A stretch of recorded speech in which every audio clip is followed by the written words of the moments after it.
In mid-2020, a mobile phone belonging to الجزيرة Arabic was hacked.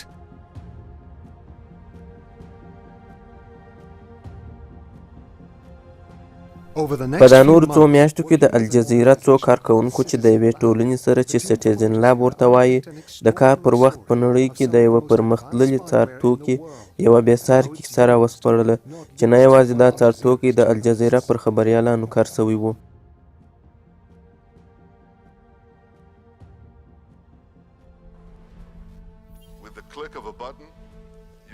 که تاسو وغواړئ د یوې تڼۍ په کښېښولو تاسو ملتونه پر ګونډو کولی شئ، هغه هم ډېر ژر که تاسو وغواړئ چې مشري وکړئ، ځکه هر سیسټم هیک کېدلی شي.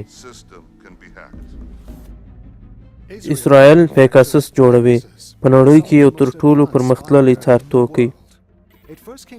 دا په 2014 کې لومړی رامخته شو. د هغه نه وروسته ډیرو حکومتونو د خپلو ځانونو دپاره دغه توکی رانیوی. خو نن پوښتنه دا ده چې پيګاسس څه ډول کار کوي، څوک یې کاروي او څوک یې قربانیان دي. د پيګاسس څارتوکي په اړه ډېر لږ معلومات شته. دا ډېره سخته ده چې ووایو چې دا څه ډول کاریږي او دا څه شی دی. د اسرائیلو د دفاع وزارتونه لکه ویګدر لیبرمین چې کله په دې اړه وپوښتل سوه دوی چوپ پاتې سول. دا داسې ښکاري لکه دوی چې اوښ په ګنډه وهي. دوی نه غواړي چې څوک په دې اړه وغږیږي. فبالتالي هي تسعى لمنع الحديث حوله. د الجزيرة عربي خبریال عامر المثایل دغه پیچلې تخنیکي پروسه څیړي چې په دغه بدنامه څارتوکي پسې څرک سي. په راتلونکي څو میاشتو کې د سټیزن لاب په مرسته چې دا په کاناډا کې یو نړیوال پلټونکی لابراتوار دی او پر معلوماتو د څار متخصص دی، یو ټلیفون پرله پسې وڅارئ. سټیزن لاب لومړی هغه دی چې د پيګاسس د څارتوکي خبر یې په لومړي ځل په 2014 کې ورکړ. دوی د هغه څه معلومات کشف کړه چې ورته په پټه زیرمه معلومول وایي چې د عربي اماراتو د یوه فعال په تلیفون پرې اړوند و. دا کار د احمد منصور چې اوس په بند خونه کې دی د نیولو لامل سو.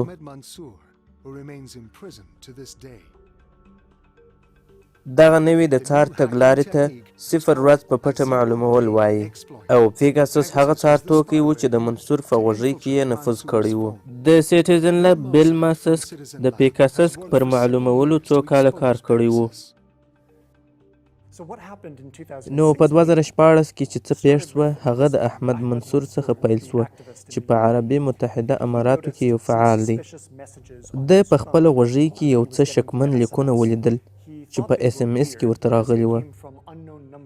دوی عجیبه په دې وه چې بې شمېرې وه او د بشري حقونو په وعدې یې ورکولې. نو ده ماته دغه لیکونه په سټیزن لاب کې راکړل. موږ د یو څه وخته سره پیژندل. ما یو بالابود ټلیفون درلودی، هغه اصلي نه و. نو هغه تړونو یا لینکونو ته ننوتم او کله چې مې دغه کار کوئ ثبتوي مې د انټرنیټ ګڼه ګوڼه او په غوږۍ کې انسټال شوي هر هغه څه. نو کله چې ما تړون یې کښېښل هغه کاریالونه یا اپس چې د په غوږۍ کې انسټال وه په ډېره پرمختللې بڼه یې خپله منځپانګه ورته رایستله. نو په زړه پورې پوښتنه دا وه چې د دې تر شا به څوک وي، دا به چا پروګرام کړي وي، چا به پلورلي وي، څوک به یې کاروي. دغه اشنتور یا پروسه محدوده وه. هغه څه چې موږ ورته ځیر سوو دا و چې د کاریالونو معلومات یوازې په لومړي ځل اخیستل کېده. په دوهم ځل یې هیڅ چم نه کوئ. په دویم ځل یې داسې چم کوئ لکه یو ویبسایټ ته چې د بیایي. نو موږ دویم ځل بیا کښېکاږئ. دا وار یې ګوګل ته یوړلو، خو دا ګوګل نه و، دا زموږ د خطا کولو دپاره و. دا یوه ځانګړی کوډ و چې په کمپیوټر کې لیکل سوی و. نو موږ فکر وکړ چې دغه به د دغه څارتوکي یوه برخه وي، ځکه که انټرنیټ وګورې نور سرورونه هم شته چې دغه رقم خلک ګوګل ته په مخه کوي. موږ مشهوره زیپ سرچینه وکارول او موږ نور 149 سرورونه هم پیدا کړل. موږ په دې ځکه خوشحاله سوو چې دغه دوهم وار ګوګل ته په مخه کول نورو سرورونو هم کول. NSOQA.com، QA او AQ .com، میلوین او NSO Group.com. دغه د NSO Group نوم موږ په یوه رساله کې پیدا کړی. دا د حکومتي ویبسایټونه دي چې حکومت رسالې ورلیږي. دا کمپنی پيګاسس خرڅوي چې په ټلیفونونو یا غوږیو کې د څار کار کوي. In the case of Pegasus, Citizen Lab did very good work and was very, very conclusively. د پیګاسس په برخه کې سټیزن لاب یو ډیر ښه کار وکړ. زه په زغرده ویلی سم چې پیګاسس د NSO ګروپ لیکلی دی، خو دا ډیر عجیبه ښکاري چې وویل سي چې دغه کمپنۍ لیکلی دی. And say this malware was written by this company. NSO ګروپ د اسرائیلو په هرتلزیا کې یوه ټکنالوژیکي کمپنۍ ده چې په 2010 کې پیدا شوې ده. په دغه کمپنۍ کې نږدې 500 سایبري متخصص کارګران کار کوي. پیګاسس څارتوکي د دوی یو مهم تولید دی. دا رښتیا دي چې دوی په نړۍ کې تر ټولو پرمختللي سایبري کارکوونکي دي. فکر کوم ډیری یې اسرائیلي پوځیان دي. د دې دپاره روزلي دي چې د دوی په پوځي برخو کې عملیات به وکړي. Hacking for, in their military service. معظم العاملين في هذه الشركات ډیری هغه چې دلته کار کوي د اسرائیلو د 2800 برخې غړي دي. دا د اسرائیلو د استخباراتو یوه اغیزمنه برخه ده. الاستخبارات العسكرية الإسرائيلية. الأمر الآخر طبعا د اسرائیلو د قانون له مخې دغه کمپنۍ د اسرائیلو د دفاع وزارت تر لاس لاندې کار کوي. رقابة وزارة الدفاع وفق القانون الإسرائيلي. زموږ NSO چې ورته A200 وایي ډیر غټ دی. موږ اجازه ورکړه چې کمپنۍ جوړې کړي. نو کمپنۍ بیا چې جوړوي هغه چې جوړ کړي. پیسې دوی غواړي پیسې وګټي. ټامارو میثو د ملبیني سره چې 13 کاله یې د امریکا د ملي امنیت سره کار کړی خبرې وکړې. یو پخوانی کوډ لیکوال. دیني د NSO د استخباراتو مشر و. دیني د استخباراتو د معلوماتو راټولونې په برخه کې ډیر معلومات لري.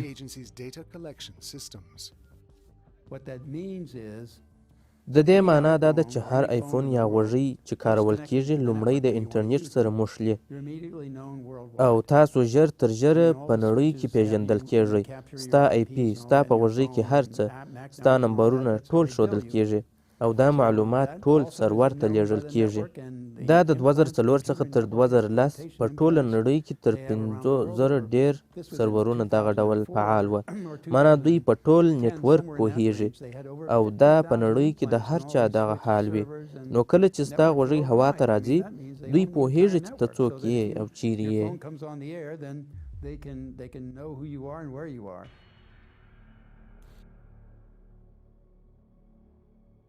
کله چې په 2014 کې سټیزن لاب NSO او پیګاسس څارتوکي کشف کړ نو نړیوال اختلاف یې راوپاروي او NSO ادعا وکړه چې دا کار یې د دولتونو د استخباراتو د ټکنالوژۍ د پرمختګ دپاره په دې موخه کړی چې د جرمونو او تروریزم مخه په ونیسي. تر دا چې یوازې دغه کسان یې چې ټلیفونونه یې هک سوي دي قربانیان دي د دغه ادعاو په اړه پوښتنې راولاړوي. کله چې څو کاله مخکې پیګاسس راووتی یوازې د حقوق بشر خلک، ژورنالیستان، سیاسیون او ډیر شتمن وګړي په نښه کول، نور نه.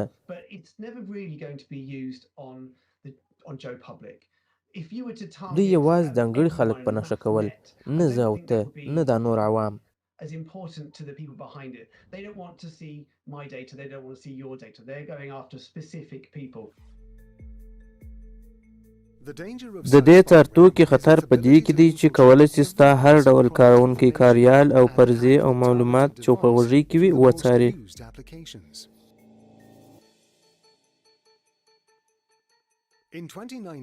په 2019 کې واتساپ پر فیسبوک خرڅ شو. واتساپ NSO د مشهورو شبکو په هک کولو تورن کړ.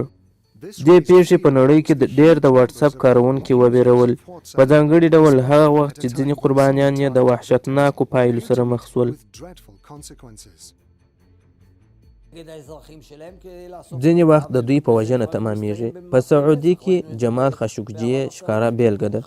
دوی هغه څارلی و او د ده د زرګونو لیکونو معلومات یې کړي وو، ان چې د ده د فکر معلومات یې کړي وو. په پای کې یې نو خونړی عملیات پر وکړل. הנורא הזה והעשה רצח במקסיקו היה פעם שמשטרת מקסיקו ושירות הביטחון המקסיקני کوکې مو ولیدل چې هغه پولیس او استخبارات څه ډول دا څارتوکي کاروي. دوی هغه خبریال چې پولیس او حکومت باندې یې نیوکې کولې وڅارئ او یوه ورځ هغه ژوندی ورک شو. که ته فکر کوې چې ته د یو حکومت د خوا چې په منځني ختیځ کې یا یو بل ځای کې جدي څارل کېږي او ته یو خبریال، یو فعال یا د یو ټولنې غړی یې، نو زه مشوره در کوم چې باید د سټیزن لاب سره یا د نورو هغه پلټونکو سره چې دغه سیمه کې کار کوي په اړیکه کې واوسې.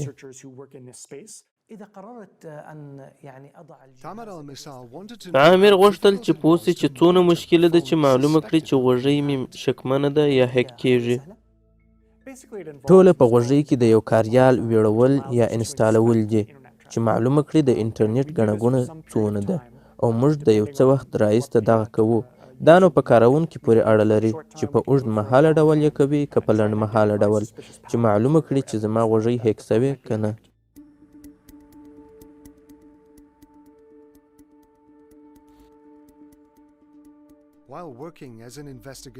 المثال چې کله د پلټونکي خبریال په توګه کار کوي، په بېلابېلو کاریالونو کې یې دغه ډول شکمل میسجونه ولیدل.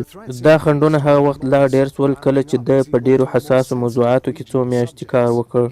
ده پرېکړه وکړه چې د سټیزن لاب یو جوړ سوی څارونکی کاریال خپل د کار په غوږۍ کې ویړ کړي تر څو شونې هیکینګ ته ځیر وي.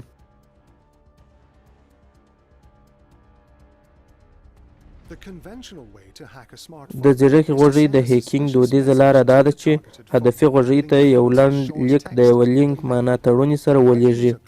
کله چې کاروونکی تړونی کښېکاږي نو سافټویر د غوږۍ واګې په لاس کې واخلي، بیا نو د تړونې د لارې هر څه په کولی سي. نور نو غوږۍ په خپل سري ډول د هیکر د سرور په مټ کارول کیږي. دا هغه څارتوکی دی چې تا په خپله غوږۍ کې انسټال معنا ویړ کړي. کاروونکی په خپله غوږۍ کې څارتوکی نه ویني، خو غوږۍ یې هیک وي او هیکر یې ټولې برخې کارولی سي. د څارتوکي دپاره دا سخته وي چې په هدف سوي غوږۍ کې کمزوري پیدا کړي. په ځانګړي ډول بیا د نوو ځیرکو غوږیو امنیتي برخې ډېرې پرمختللي سوي دي او پيګاسس هم په خپل وړتیا کې د پام وړ مختګ کوي چې وکولای شي په ډول ډول ځیرکو غوږیو کې نفوذ وکړي. کله چې دا پیښه وسي، دا توکی هم د ټلیفوني خبرو، د میسجونو، د واتساپ لیکونو او داسې نورو میسجونو معلومات کوي، کیمرا، مایک او داسې نور خلاصوي.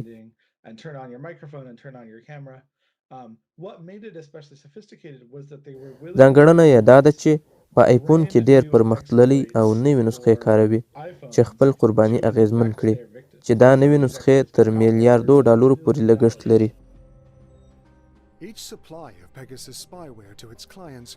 د پيګاسس هر استونه د قرباني دپاره میلیونونه ډالر لګښت کوي او دا یوازې د یو څه وخت دپاره کاریږي. معنا د ډېر وخت لپاره ډېرې ځیرکې غوږۍ هدف کول په سلهاوو میلیونه ډالر غواړي. دغه ډېر غټ لګښت پوښتنې راولاړوي چې د دې څارتوکي وس څوک لري. د NSO ګروپ اصلي مراجعین څوک دي؟ NSO پر خپل ویب سایټ ویلي چې دا د حکومت استخبارات کاروي چې د دوی څخه یې په قانوني ډول غوښتنه کړې. آیا دا معنا چې پيګاسس بل هیڅ څوک نسي رانیولی؟ کله چې خلک د اسرائیلو پوځي خدمت پرېږدي، دوی ډېر روزل سوي وي، تعلیم یافته وي، نو د NSO ګروپ غوندې شخصي کمپنیو ته یې ورکړي. بیا یې دوی پر هغه هیوادونو خرڅوي چې هغه د بشري حقونو سرغړونه کوي، ځکه دوی د کمپیوټر په امنیت کې ډېر چالاکه وي او دوی د بشري حقونو د ضمانتونو په اړه فکر نه کوي. clearly haven't thought so much about the human rights implications of what they're doing, or maybe they don't care.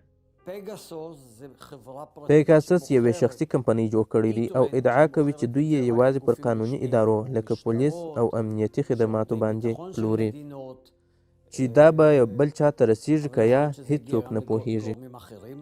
دا کمپنۍ حکومتونو ته ورکوي.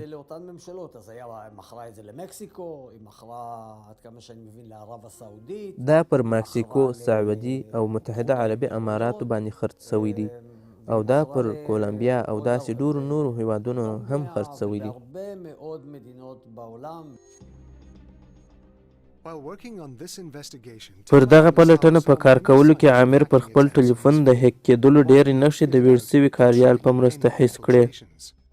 after 7 months, 7 میاشتې وروسته د 2020 کال د جولای پر 19مه دته د سټیزن لاب زنګ راغلی او خبر یې ورکړ چې غوږۍ دې هیک سوې ده.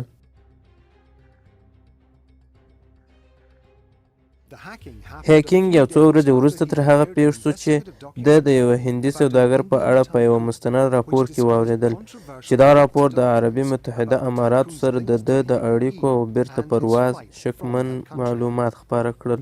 عامر هم دغه ډول غوږۍ کارولې وه کله چې به یې په عربي متحده اماراتو کې د خلکو او ادارو سره خبرې کولې چې دوی ته په فلم کې د تورونو په اړه جواب ورکړي. نو لومړی موږ ستا په غوږۍ کې د جولای پر 19مه د 10 او 11 بجو پر شاوخوا د اپل سرورو سره بیخي ډېرې اړیکې ولیدلې،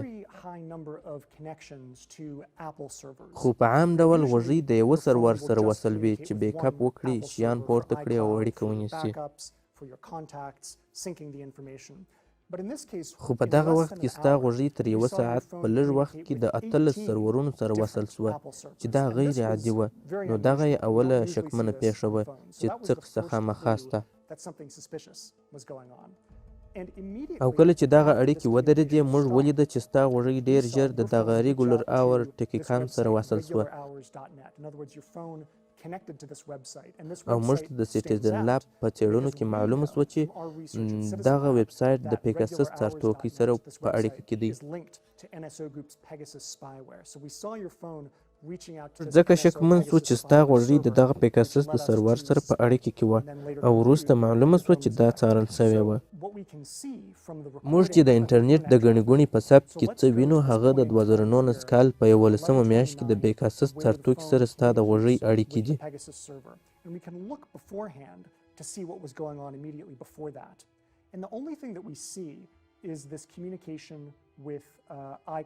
موږ داسې څه نه وینو چې ته دې لینک معنا تړونې ته ننوتلی یې یا دې یو ویب سایټ ته تللی یې، خو دا چې د دغو سرورونو سره اړیکه سوې ده دا د نفوذ کولو دپاره یوه هڅه وه.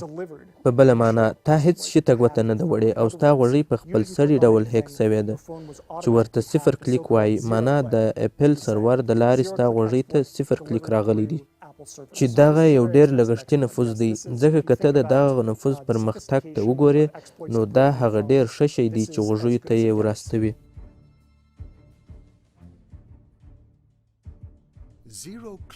0 کلیک معنا بې له ګوتې وروړلو او بې له کوم تړونې هیک کول. پيګاسس پر شکمن لینک د کاروونکي ګوتې وروړلو ته اړ نه دی. کاروونکی د انټرنیټ څخه یو بې شمېرې اړیکه ترلاسه کوي او بې له دې چې ځواب سي نو غوږۍ هیک کیږي. تر دې وروسته نو پيګاسس په غوږۍ کې ویړ سو او ټولې واګې یې په لاس کې واخلي.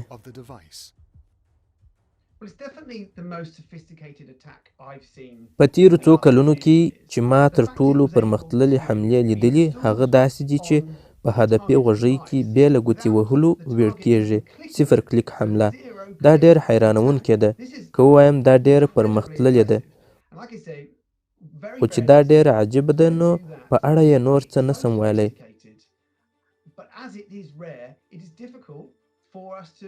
خو د دې شونتیا ډېره ده چې ستا معلومات دې غلا کړي او په دې اړه باید اندېښمن واوسو.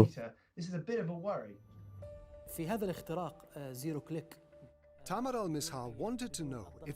عامر غوښتل چې پوه سي چې آیا دا 0 کلیک پروسه یا اشنتور کولی سي په غوږۍ کې ټولو کاریالونو او معلوماتو ته لاسرسی پیدا کړي. تر کومه چې موږ پوهېږو دوی په غوږۍ کې هر څه ته لاسرسی لري. موږ ولیدل چې دوی کولی سوای چې ستا مایک خلاص کړي، انځورګره خلاصه کړي که چیرې دوی وغواړي چې ستا د غوږۍ پر شاوخوا خبرو ته غوږ سي. ان دوی کولی سي ستا لیکدړې ته وګوري چې ستا پاسورډ څه دی، کوم ایمیلونه دې لیکلي یا د ټولنیزو شبکو کې څه ساتلي. کله چې سټیزن لاب د عامر غوږۍ څارله دوی هغه احتیاطي تدابیر زده کړه چې څنګه حساس معلومات د لاسرسي څخه خوندي کړي.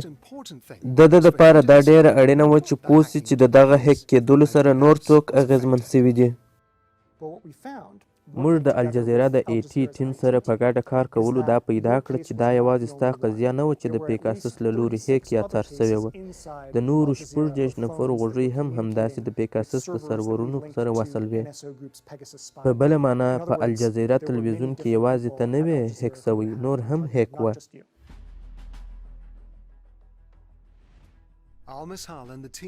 عامر د سټیزن لاب د ټیم څخه د هیک کولو په چلارو پوه سوی و، کوم چې دغه غوږۍ هدف کولې.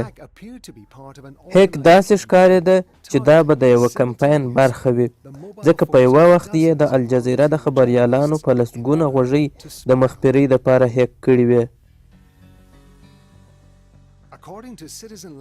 د سټیزن لاب د تخنیکي راپور پر بنسټ د اسرائیلو پيګاسس څارتوکي په دغه غوږیو کې د نفوذ دپاره ځای پر ځای سوي وې. په حساب کې ولینکونو ته په کتو څار یا هیک یوازې په عربستان او متحده اماراتو کې سوی و، هغه دوه هیوادونه چې د اسرائیلو پرمختللې چلارې یا ټکنالوژي کاروي. کله چې موږ الجزیره کې اغیز ولید، نیمایي د دغه کار ورکوونکو څخه و چې ورته مونورکي وایو. دا نوم موږ په سټیزن لاب کې دغه کار ورکوونکو ته کاروو، او دغه کار ورکوونکي ډیری مخبري په سعودي عربستان او قطر کې کوي، په نورو کې خاص نه.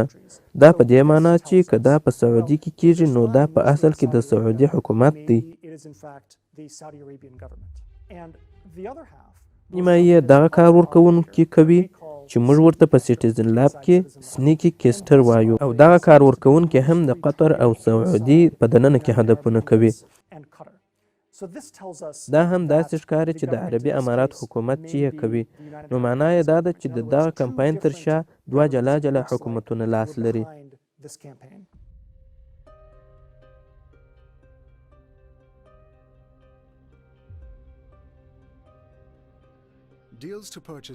د پيګاسس څارتوکي سودا اوس یو راز نه دی. خبرونه ښیي چې عربستان او عربي متحده ایالاتو په میلیونونو ډالر لګولي چې د اسرائیلو څخه دا پيګاسس رانیسي. دوی دغه ډول سوداو ته د امریکا تر دلالۍ وروسته د اسرائیلو او عربي متحده ایالاتو ترمنځ د اړیکو د ټینګښت نوم ورکوي.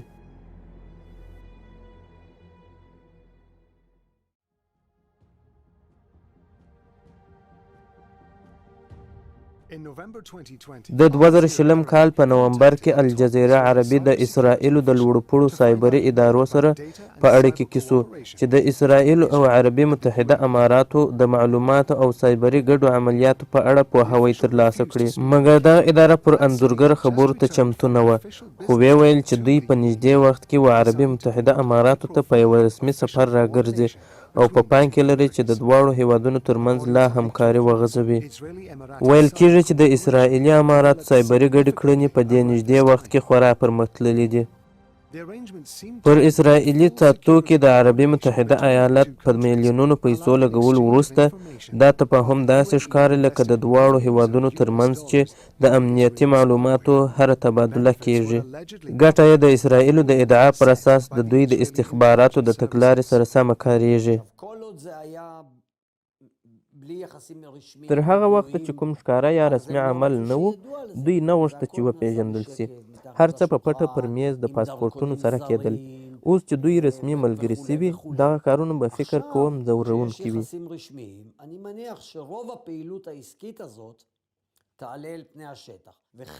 د دغه ملګرتیا یوه برخه د ټکنالوژي صادرول دي. دغه ټکنالوژي پر سعودي متحده عربو، بحرین او نورو هیوادونو څوک خرڅوي؟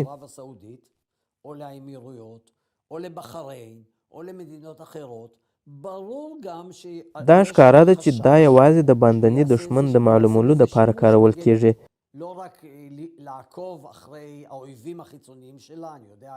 لکه ایران، ښایي د کورني دښمنانو دپاره یې هم کاروي.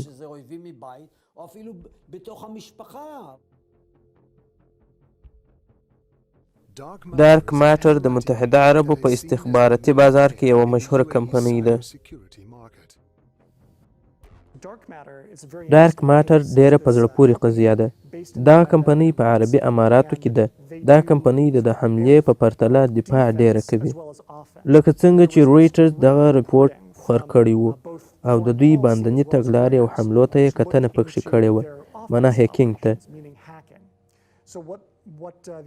په دغه رپورټ کې راغلي و چې دغه باندني استخبارات لکه د امریکا استخبارات، NSA، CIA استخبارات، دوی به د متحده عربو د حکومت دپاره د دغه ډارک ماټر کمپنۍ تر لاس لاندې کار کوي. غواړم مازې اشاره ورته وکړم، آیا دا ډارک ماټر د NSA د باندني سایبري ادارې نه ګماري چې په امریکا کې مخبري وکړي، ځکه دا یو فدرالي جرم دی؟ دا موږ نه کوو. دا زموږ په هدفونو کې نسته. موږ پر اقتصادي لارو چارو غور کوو. زموږ په محدودیت کې هیوادونه نه دي.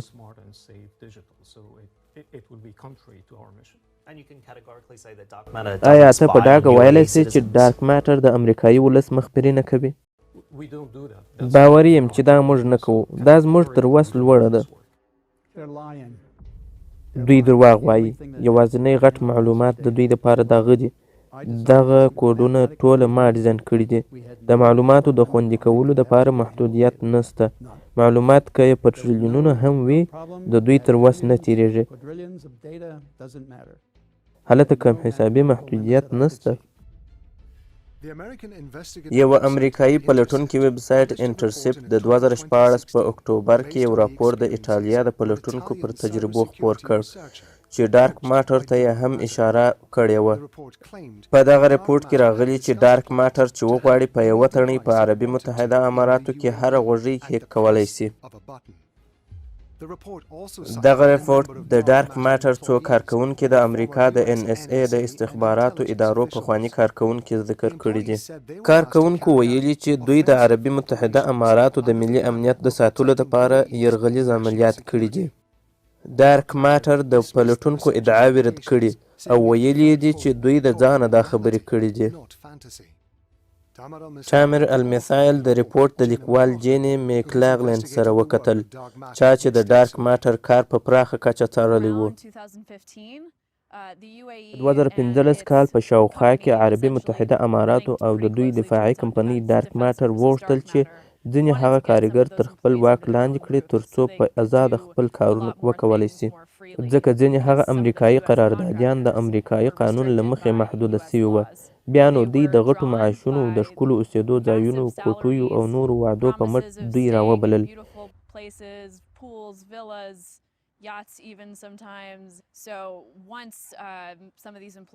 کله چې ډارک ماټر ته راغلل، نو یې دغه تجربې ټولې ځینې وپوښتلې چې څه ډول یرغل وکړي. دوی چې به دغه کار کوي، چڼ یې د دغو قراردادیانو په لاس و، خو تصویب یې د NSA او CIA د خوا کېدی. نو دغه هر څه چې دوی د دغو قراردادیانو سره کول، دا تصویب سوي وه.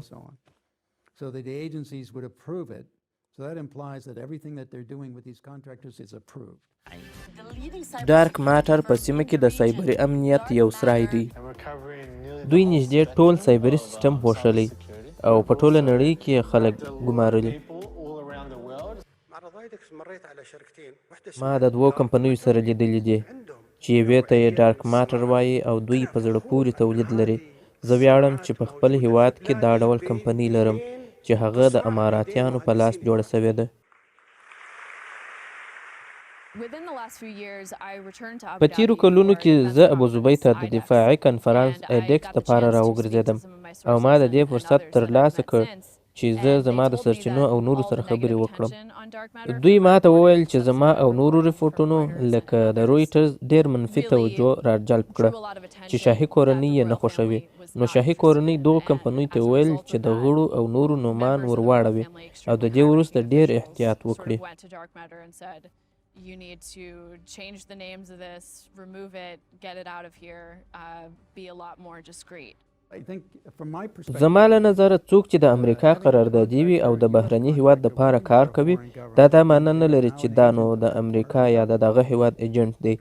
خو که دی هم د NSO قراردادي وي، هغو کارونه ورسپارلي وي او دی بیا هم په بل هیواد کې همدغه کارونه کوي، ښکاره خبره ده چې دی د هغه مخفر دی.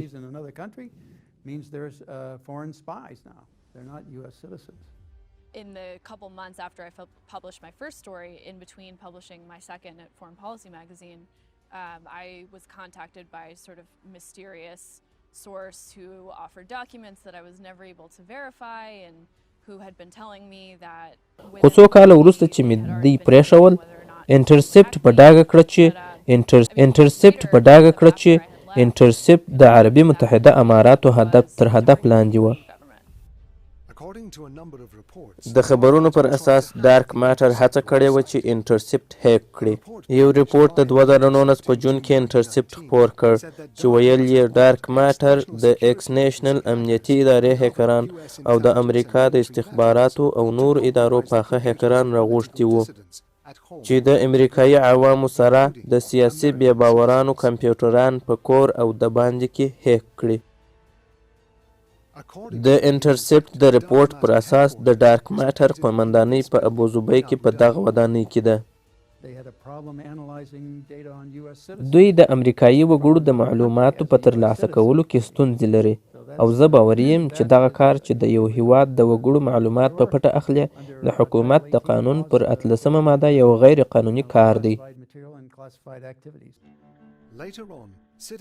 سټیزن لاب څرګنده کړه چې ډارک ماټر د اسرائیلي څارتوکي پيګاسس یوه مهمه فعالونکې وه په عربي متحده اماراتو کې. د امریکایي کارګرانو ترڅنګ ډارک ماټر د ایکس اسرائیلي افسران د متحده اماراتو په څانګو او سنګاپور کې ګمارلي وه. دې کمپنۍ پر خپلو خدماتو د میلیونونو ډالرو لګښت خبر ورکړ. الجزيرة عربي او انګلیسي دواړو د ډارک ماټر سره اړیکه ونیوله او دوی ته یې په فلم کې د تورونو ته د ځواب فرصت ورکړ، خو دوی دا غوښتنه ونه منل. دوی بهرني اسرائیلي استخبارات ګمارلي دي او د دوی د راضي کولو دپاره یې غټ معاشونه ورته ټاکلي چې دا یو عادي خبره ده. دوی دا انتخاب لري چې کله دغه څارتوکي وکاروي.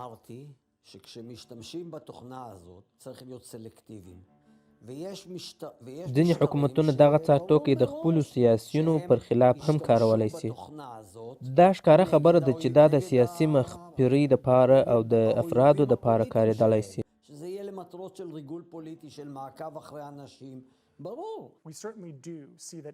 موږ وینو چې په نړۍ کې که نه وي په سیمه کې اسرائیل د دغه ډول سایبري ټکنالوژي مرکز دی چې دا به نور هم ولیدل سي. هغه هیوادونه لکه عربي امارات چې د دغه سایبري فضا ډیره هیله لري د غونډه نورې هڅې به هم وکړي چې دا ډیره بیرونکې ده، په ځانګړي ډول هغه وخت چې هدف یې خبریالان، عامې ټولنې او ناراض وګړي وي.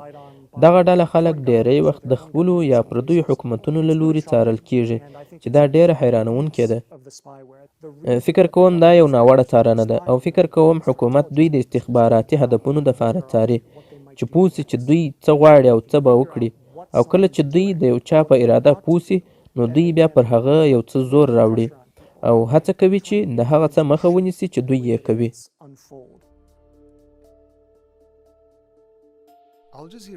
الجزيرة د ډیرو هغه قربانیانو سره چې په دغه څارتوکي څار سوي وه اړیکه ونیول. دوی د خپلې کورنۍ او ځان د خوندي تابه په پار په انځوریزه کې د ښکاره کېدلو څخه ډډه وکړه. رانیا ادریدي په لندن کې یوه خبریاله ده چې د العربي ټي وي سره کار کوي. د دې غوږۍ د 2020 د اکتوبر د 29 څخه تر جولای پورې څار سوې وه. د العربیه ټي وي د ادارې څخه یو چا راته وویل چې غوږۍ دې څار سوې ده او زه یې د سټیزن لاب سره چې د څار په عملیاتو کې کار کوي معرفي کړم. ما د دوی د یوه استازي سره اړیکه ونیول او ده ما ته اړین تخنیکي معلومات راکړه. ده ما ته وویل چې ستا غوږۍ 6 وارې څار سوې ده. سټیزن لاب ما ته وویل چې ښایي عربي متحده اماراتو د پيګاسس په مرسته زما غوږۍ څار کړې وي. داسې ګمان کیږي چې زه به یې په دې څار کړی یم چې زه د العربي یوه خبریاله یم. خو زه باور لرم چې زه به یې په دې څار کړی یم چې زه د یو داسې چا سره نږدې اړیکې لرم چې هغه د اماراتو د سیاست سره مخالف دی او هغه اماراتي نه دی. يعتبر معارض معروف جدا للسياسة الإماراتية هو ماهوش إماراتي. ډېری خبریالان د څار هدف سوي دي خو لږو یې خوښوله چې خپله قصه ووایي. که په نړۍ کې هغه سره رسنیو ته وګورې کیدای سي هغه هم څار سوي وي. لکه موږ چې په 2018 کال کې یوه پیښه لرله چې د نیویارک ټایمز د بیروت د دفتر مشر هیبرن چې د پيګاسس یو لیک یې د تړوني سره په خپله غوږۍ کې ترلاسه کړی و. ما هذه التقنيات المتطورة في اختراق؟ So the question is, نو اوس پوښتنه دا ده چې د دغه ډول پرمختللي چللارې سره څنګه کولی شو خپله غوږۍ ساتلې ولرو. With Pegasus, for example, د پيګاسس سره ډیره سخته ده چې غوږۍ دې ځینې وژغوري. the best thing you can do is keep your phone. نو ښه خبره دا ده چې د خپلې غوږۍ ټوله سافټویر او کاریالونه ژر ژر اپډیټ معنا نوي کړو. که د یوه ناوله د چا څخه تړونی ترلاسه کړې ګوته مه په وهه. که ناوله د برېښنالیک درته راغلی مه یې خلاصوه. Don't open that file.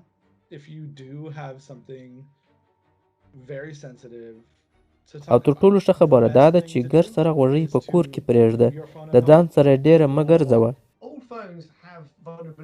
ټولې غوږۍ کمزوري لري، داسې هیڅ غوږۍ نشته چې هغه دې په پوره ډول خوندي وي، که څه هم جوړونکي یې ضمانت کړی وي.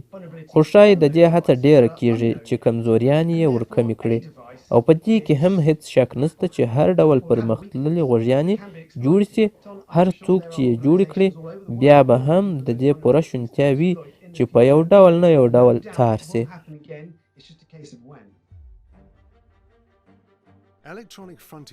الکترونیک فرنټیر فاونډیشن یا AFF په امریکا کې یوه ټولنه ده چې هدف یې د هغو خبریالانو او عامو فعالانو چې د حکومت د لوري د سایبري جرم سره مخ سوي وي په قانوني او تخنیکي ډول دفاع ده. AFF د ځینو هغه خبریالانو چې په حساسو موضوعاتو کې یې کار کوي او د پيګاسس له لوري څار سوي وه قضیې راپورته کړي. موږ د حکومت د ناوړه څار او څارنې پر وړاندې کار کوو، هغه څار چې د بشر د حقوقو سره وړ نه وي، لکه مکسیکو چې د کارمن کرسټایي چې یو ډېر تکړه پلټونکی خبریال و څارنه وکړه. موږ د ډیرو خبریالانو د غوږیو هیک مطالعه کړی دی. Mobile phone hacks against journalists in لکه په قزاقستان کې هغه سیاسیون چې د بشري حقوقو مدافعان دي، په لبنان کې عام وګړي، د لبنان او سوریې پر پولو عام وګړي.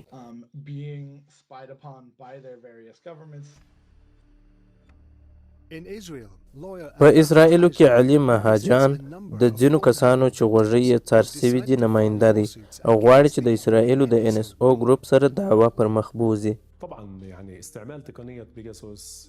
د پيګاسس کارول د هغو حکومتونو له لوري چې بشري حقونو ته درناوی نه لري د پټیال یا د پرایوسي پالیسي پر وړاندې یوه رسوا سرغړونه ده. کله چې پټیال ماتیږي و خونړیو پیښو ته لکه وژنې لار هواروي.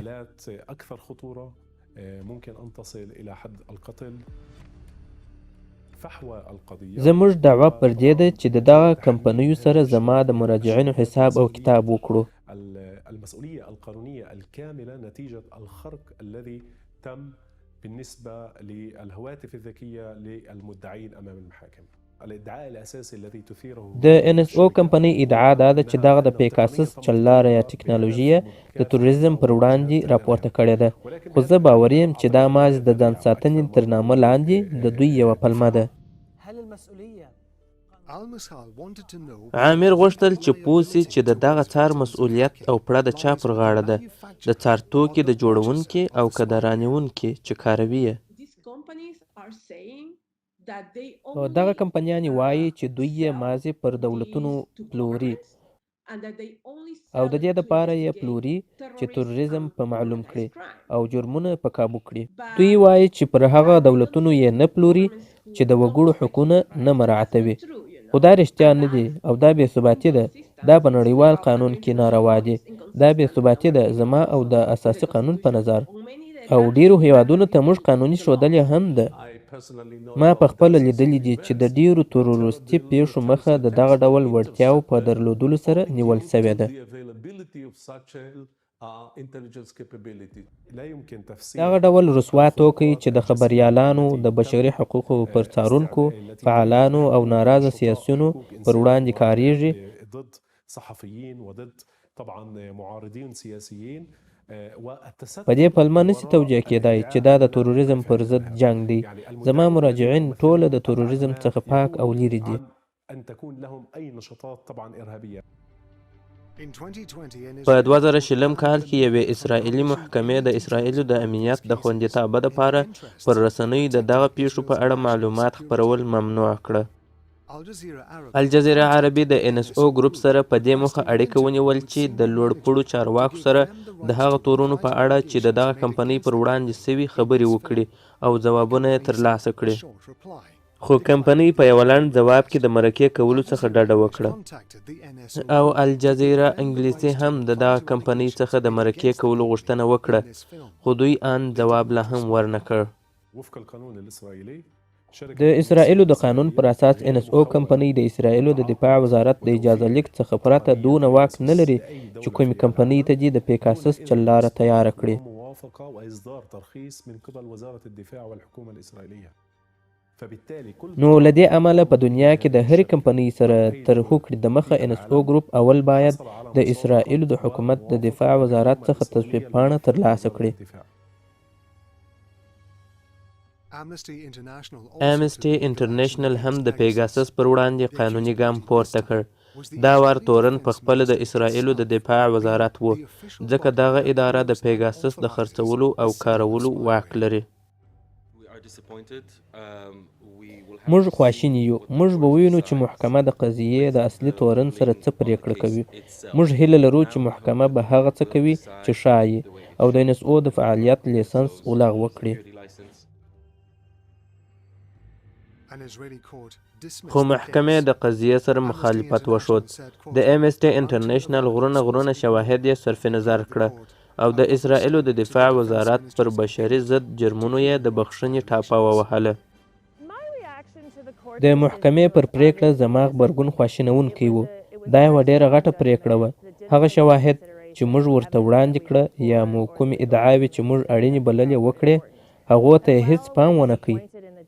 که څه هم موږ په محکمه کې ناهیلي سوو، خو موږ اوس هم دا فکر لرو چې NSO په غیر قانوني ډول د ټکنالوژۍ څخه کار اخلي. او زه هیله لرم چې د دغه موضوع په څېړلو سره موږ توانېدلي یو چې د ټکنالوژۍ یا چلارې د ناوړه کارونو خواته لکه پيګاسس د بشري حقونو د ماتېدلو خواته او د هغو حکومتونو خواته چې بشري حقونو ته هیڅ پاملرنه نه کوي مو د خلکو پام رااړولی وي. د NSO پر وړاندې د اسرائیلو او نړیوالو بشري حقونو ادارو لکه د امنسټي انټرنیشنل قضایې ناکامه سوې. دوی په اسرائیلي محکمو کې د ګټلو چانس نه لري.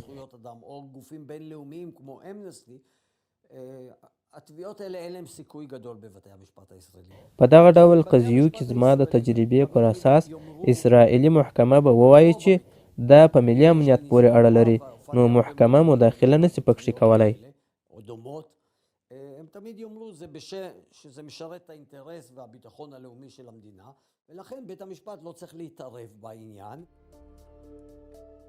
الجزيرة انګلیش د اسرائیلو د حکومت سره د سعودي شاهي کورنۍ سره او متحده عربي اماراتو سره اړیکه ونیوله او دوی ته یې د دغو ټولو تورونو ته د ځواب ویلو د زمینې برابرولو وویل، خو دوی ځواب رانه کړ.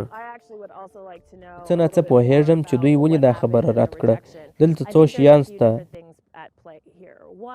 یو دا دی چې دا ډیره سخته ده چې د NSO او د دفاع وزارت ترمنځ په اړیکه دې پوه سو. هلته ډیرې لوړې اړیکې شته، ډیر کارګر دي او د اسرائیلو دفاع وزارت ټول صادرات تصویبوي او په لویه کې زموږ قضیه هم دغسې.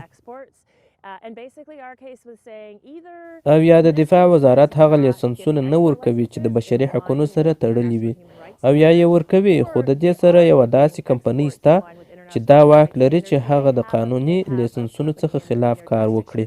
who is acting outside of the legal export license. قمتم بتزويدها هي شخصيا. For Tamara Misal, د عامر او هغو دپاره چې غوږۍ یې تر سوي دا پوښتنه ده چې قصه داسې وي نو د دوی چاره یې څه؟ دغه رقم شواهد ښیي چې ستا غوږۍ هیک سوې وه او ښیي چې د NSO ګروپ سره وصل وه او که تا غوښتي وه چې یو قانوني کار ورسره وکړې نو زه ویلی سم چې په اسرائیلو کې په سایبري او دا اوس نږدې په کاناډا کې نور هدفونه به هم د دغه پروسې سره یو ځای سوي وای. אבל בגלל כל הגילויים על د NSO په اړه چې څه ښکاره سوي دا دي چې دوی د پيګاسس په مټ ستونزې راولاړې کړي. אז בגלל זה יש קצת בעיות په نړۍ کې ډیری کمپنۍ نه غواړي د دوی سره سوداګریزې اړیکې ولري. دوی اوس یو بد نوم لري. دا په ډاګه سوې چې پيګاسس هر وخت خلک او مدني حقونه په خطر کې اچولي دي. התגלה שימוש בתוכנות פגסוס לפגיעה בבני אדם, לפגיעה בזכויות אדם. زه منم چې دوی ډیرې سوداوې په عربي نړۍ کې کړي او دا منم چې دغه هیوادونه یې مهم مراجعین وه او کله چې پر میز سودا وسي نو کمپنۍ ډیرې پیسې ترلاسه کوي. אז אפשר גם לקבל מחירים קצת יותר טובים. our smartphones have become an inevitable necessity. زموږ ځیرکې غوږۍ په اوسني ژوند کې یوه اړینه اړتیا ده که څه هم دوی اوس په سایبري دنیا کې زموږ ځاني معلوماتو ته د لاسرسي یوه کړکۍ ده او دا د بې بنسټو حکومتونو له لوري یوه وسله کیدلی سي چې زموږ مخبري وکړي چې ګټه یې لږ او تاوان یې ډیر دی. په دغه مخبره نړۍ کې لا ډیر څه سته چې نور څارتوکي یې وپېژندل سي. د عامر المسایل لپاره دغه پلټنه د خپلې غوږۍ په اړه هم خبرتیا ده او هم اخطار.